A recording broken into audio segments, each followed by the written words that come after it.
Hello বন্ধুরা, welcome back to my channel. কেমন আছো তোমরা? আসলে তোমরা সবাই খুব ভালো আছো আর আমিও খুব খুব খুব ভালো আছি। তোমাদের সকলকে স্বাগত জানাই নাইট এঞ্জেল মিডিয়াতে। আর আমি সোনালি চলে এসেছি নতুন একটা ভিডিও নিয়ে। তো আমি আজকে চলে এসেছি একেবারে বিকেলবেলা ভিডিও করার জন্য। আর তোমরা জানোই যে, দেখে বুঝতেই পারছো যে কি হচ্ছে। তাও তোমাদেরকে বলি, বিহারিদের যারা হচ্ছে বিহারি, হিন্দুস্তানি বলবো না কারণ আমরা সবাই হিন্দুস্তানি। অনেকে এটা ভুল করে বলে যে হিন্দুস্তানিদের পুজো, তো না। যারা বিহারি তাদের এইটা হচ্ছে সবথেকে বিশেষ দিন। আমাদের যেমন দুর্গাপুজো, বিহারিদের কাছে এই ছট পুজো, ছট মায়ের পুজো করছে ওরা। এটা হচ্ছে বিকেলবেলার সিন, যেটা তোমরা দেখতে পাচ্ছ বিকেলবেলার সিন। আর দেখো, মানে এখন তো ঠান্ডা মোটামুটি পড়েছে, আর এই জলের মধ্যে দাঁড়িয়ে কাঁপতে কাঁপতে এরা কীভাবে পুজো করছে, ভালো লাগছে দেখতে। এটাকে বলে নাকি ওরা নিমন্ত্রণ করতে এসছে ঘাটকে, আমি তাই শুনলাম। তো খুব ভালো লাগছে দেখতে। আর আমি প্রত্যেক বছর বিকেলবেলা আসি মার সাথে, মামিদের সাথে এই ছট পুজো দেখার জন্য। আর তোমরা জানোই আমাদের যেমন দুর্গা পুজো তেমনি বিহারিদের ছট পুজো। আমাদের দুর্গা পুজো যেমন আমরা নতুন নতুন ড্রেস পরি, প্রচুর প্রচুর সাজি, প্রচুর ঘুরতে যাই, খাই দাই। এদের হচ্ছে ছট পুজো। আর এই ছট পুজোতে প্রচুর নিয়ম নিষ্ঠা মেনে এদের পুজো করতে হয়। এত নিয়ম নিষ্ঠা মনে আমরা বাঙালিরাও পারবো না। হ্যাঁ, আমাদেরও আছে অনেক কিছু, অনেক নিয়ম আছে বাঙালিদের, 12 মাসে 13 পার্বণ।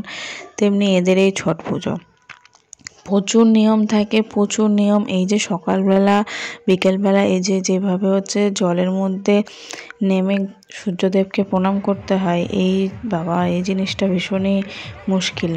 ভেজা গায়ে থাকতে হয়। আর দেখো এখানে আমি দাঁড়িয়ে রয়েছি একদম সামনে বজরংবলীর মন্দিরের পাশেই আমি দাঁড়িয়ে রয়েছি, দাঁড়িয়ে দেখছিলাম। আর ভিডিও আমি নিজেই করছি, শানু না। শানু গেছে একটু কাজে, যার জন্য শানু বললো আমার ফোনটা নিয়ে যাও, তুমি ভিডিও করে নিও। আর তোমাদেরকে বলেছিলাম এই যে ভিডিওগুলো স্টোর হয়ে রয়েছে, একে একে ছাড়বো। তো এখন আমি সেই ভিডিওগুলো একে একে ছাড়ছি। আর দেখো ভিজে কাপড়ে এরা কীভাবে দাঁড়িয়ে সূর্য প্রণাম করছে। আমার পক্ষে সকালে আসা সম্ভব হবে না, মা বলছিল যে ভোরবেলা আসবি।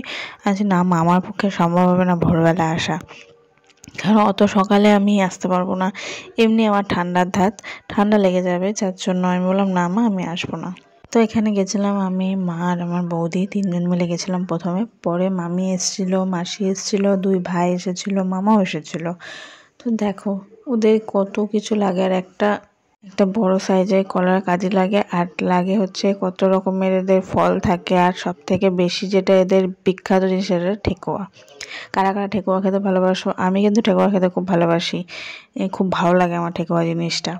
তাও যদি হয় আমার ছোটো মামির হাতের বানানো। আমার ছোটো মামিও কিন্তু বিহারের মেয়ে, ছোটো মামির বাপের বাড়িতেও ছট পুজো হয়, কিন্তু এখানে যেহেতু বাঙালির ঘরে মামির এসেছে, যার জন্য আর মামি এখানে আর করতে পারে না। কেউ বারণ করেনি করতে যে তুমি করো না, ভালো মন্দ, কিন্তু মামি করে না।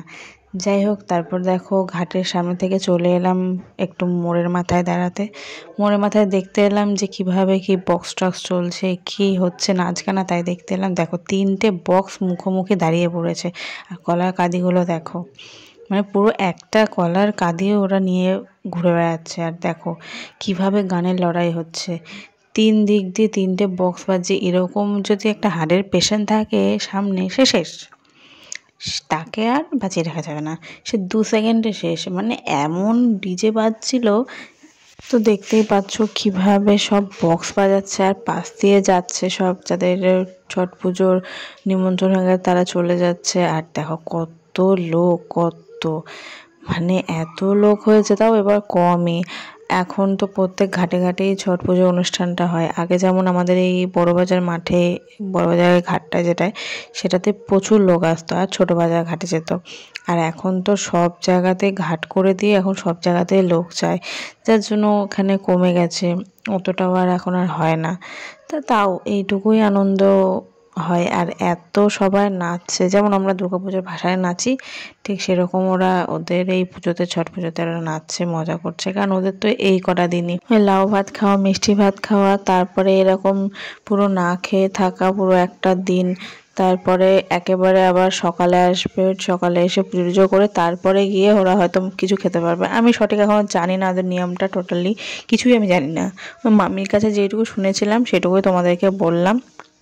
দেখো সব যাচ্ছে, আর সাজগুলো দেখেছো, এরা প্রচুর রূপোর জিনিস পরে, একদম মোটা মোটা পায়ের তোরা, মোটা মোটা কোমর বিছের, দারুণ লাগছে, দারুণ লাগে আমার প্রতিটা বছর এদের সাজগোজ, ভালোই লাগে। আর দেখো সব নাচছে, দেখো ওই গান শুনে মনে হচ্ছিল আমরা গিয়ে নাচি। ভাই বলছে দিদি চ চ, আমি বলছি কি হ্যাঁ সেটাই বাকি আছে, তুই জাগিয়ে নাচ গা। মানে খুব মজা করছিলাম আমরা ভীষণ। আর ছোট ভাই বেলুন নেবে করছিল, তা ওকে মাসে একটা বেলুন কিনে দিয়েছিল, গ্যাস বেলুন, সেই বেলুনটা আমার হাতেই ছিল।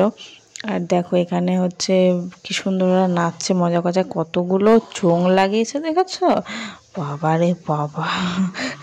আমি তো শুধু ভাবছিলাম যে ভাগ্যিস এখানে কোনো অসুস্থ লোক নেই, থাকলে সে শেষ, তাকে এখান থেকে ডাইরেক্ট শ্মশানে, আর কোথাও নিয়ে যেতে হবে না, হাসপাতালে নিয়ে যেতে হবে না, কারণ এত জোরে বক্স বাজছিল। তো তারপরে দেখো যথারীতি আমি যা দাঁড়িয়ে রয়েছে, আর এই যে আমার হাতে ভাইয়ের বেলুন রয়েছে, বেলুনটা যেহেতু ও হচ্ছে উড়িয়ে ফেলে যদি, তার জন্য আমার হাতে দিয়ে রেখেছিল ভাই, বড় ভাই, ছোট ভাইকে দেয়নি।